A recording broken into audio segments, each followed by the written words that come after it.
नमस्कार साथियों, आपका स्वागत है आपके अपने योग विद्या चैनल में।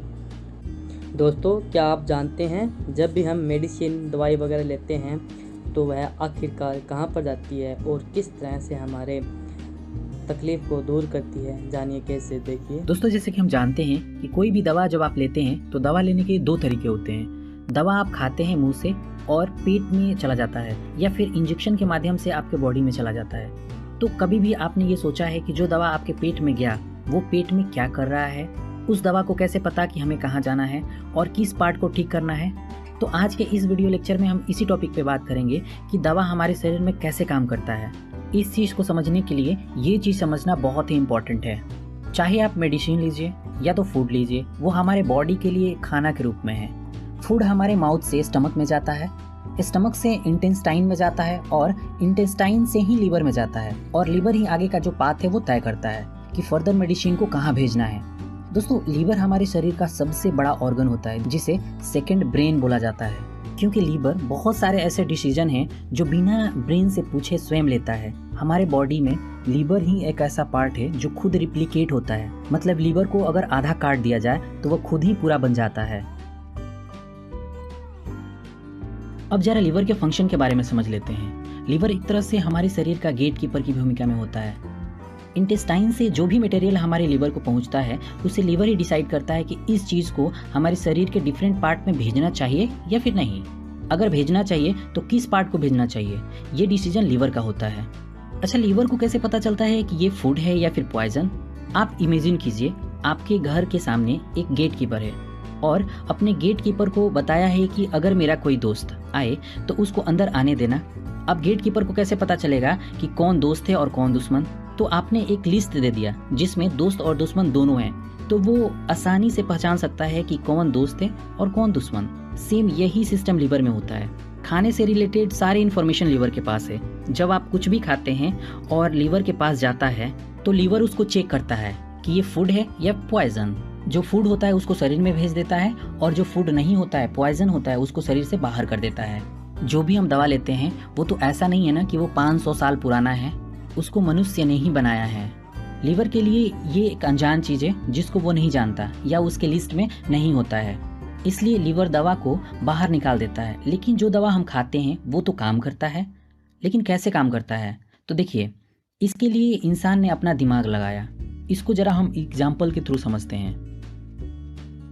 मान लीजिए कि ये एक पुलिस वाला है। इसको इंस्ट्रक्शन मिला है कि जितनी भी गाड़ी यहाँ से जाएगी सबको आपको चेक करना है। हो सकता है इस गाड़ी में कोई चोर हो, और चोर का पिक्चर ये रहा। ये पुलिस वाला हर मिनट में 2 गाड़ी को चेक करता है। इस तरह चोर बच नहीं सकता। लेकिन चोर बहुत चालाक है। उसने देखा कि इनकी कैपेसिटी 1 मिनट में 2 गाड़ी चेक करने की है। अब चोर हर मिनट में 4-4 गाड़ियाँ भेजना शुरू कर दिया।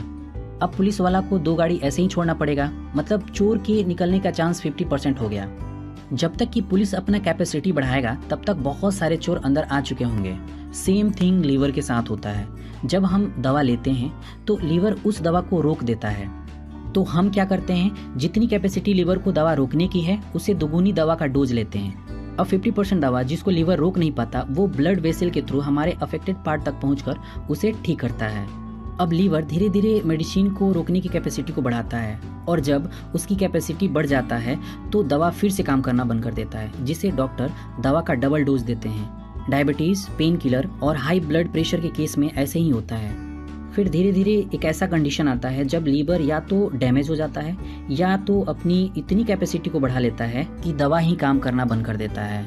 तब डॉक्टर डायरेक्ट इंजेक्शन का सहारा लेते हैं। मतलब बिना लीवर के हेल्प लिए डायरेक्ट मेडिसिन को बॉडी में इंजेक्ट करते हैं। एक बात आपको बहुत अच्छे से याद रखनी है कि जो हमारा इंजेक्शन होता है वो हेल्थ के लिए बहुत ही ख़राब होता है, क्योंकि ये ब्लड वेसल के एंडोथेलियम लेयर पर घाव बना देता है।